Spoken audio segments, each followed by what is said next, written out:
ভাই আপনারা যে হারবেন এটা তো আমরা আরো প্রায় ১ মাস আগেই জানি যে আপনারা হারবেন। দিল্লি নয়, পিন্ডি নয়, এই কথাটি জনাব তারেক রহমান বলেছিলেন।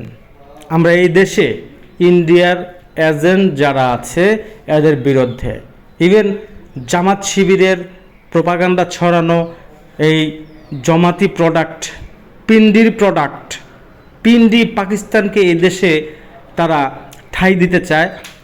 সেই ৭১-এর রাজাকার বাহিনী যারা বাংলাদেশ জন্ম হোক সেই বিষয়ে তারা বিরোধিতা করেছিল, আর তাদের দালালি করছে সাংবাদিক ইলিয়াস। আমি তার নাম দিয়েছি ইবলিশ।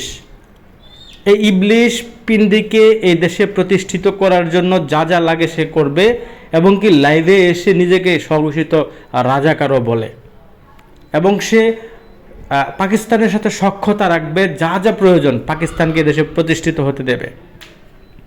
আমরা বলতে চাই এ দেশের মানুষ, এটা স্বাধীন দেশ। ইলিয়াস, তোর মতো দালাল যেটা আছিস, পিন্ডি হতে দেব না এই দেশকে। আমাদের যা যা প্রয়োজন আছে আমরা তাই করব, তারপরও এই দেশে পিন্ডি হতে দেব না।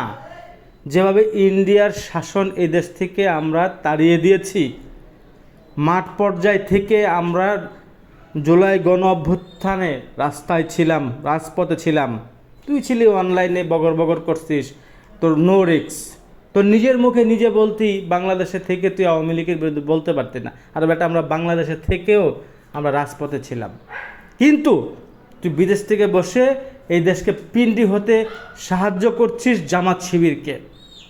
ডাকসুর নির্বাচনে চুরি চামারি বাটপারি যা কিছু আছে তুই জানিস, সেই ষড়যন্ত্রের সাথে সরাসরিভাবে তুই জড়িত। কারণ তুই ভিডিওর প্রথমেই বলেছিস ১ মাস আগে থেকে তুই জানিস যে জামাত শিবির পাশ করবে, বিএনপি পরাজিত হবে। তার মানে যারা যারা এই ষড়যন্ত্রের সাথে জড়িত তুই প্রত্যেকের সাথে জড়িত ছিলি। তুই নাকি নিজেকে প্রতিবাদী দাবি করিস, কিন্তু তোর প্রতিবাদটা এরকম মানুষের কাছে ধরা খেয়েছে।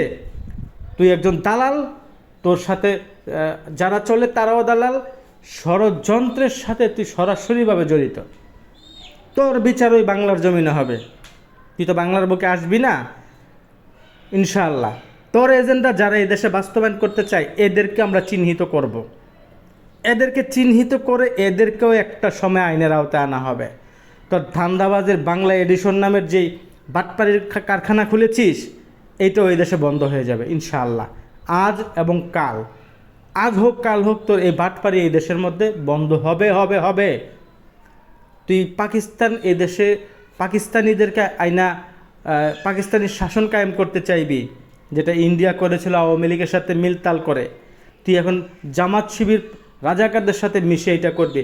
তোর পছন্দ হয় না, তুই দেশের বাইরে থেকে তুই কথা বলছিস স্বঘোষিত, তুই তো একজন রাষ্ট্রদ্রোহী, তুই একজন রাষ্ট্রদ্রোহী, তোকে ছাড় নাই। আমরা এই দেশের জনতা এখনও জীবিত আছি, তোরে আমরা সহযোগিতা সাপোর্ট করেছি শুধু ইন্ডিয়ার আর আওয়ামী লীগের বিরুদ্ধে কথা বলার কারণে।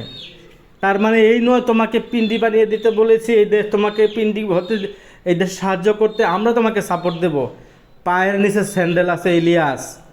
মাত্র তো কিছুদিন আগে আমরা দেখেছি তোমাকে নিয়ে ঝাড়ু মিছিল হয়েছিল ফরিদপুরে, কদিন পরে দেখবা তোমারও ছবি বানিয়ে দেশের মানুষ কিভাবে, ওই যে ভিডিওতে তো কমিউনিটি অনেক কিছুই দিয়ে দিয়েছে, কথা বলা যায় না, মনে রাখবা সেটাও হবে এই দেশের ভিতর।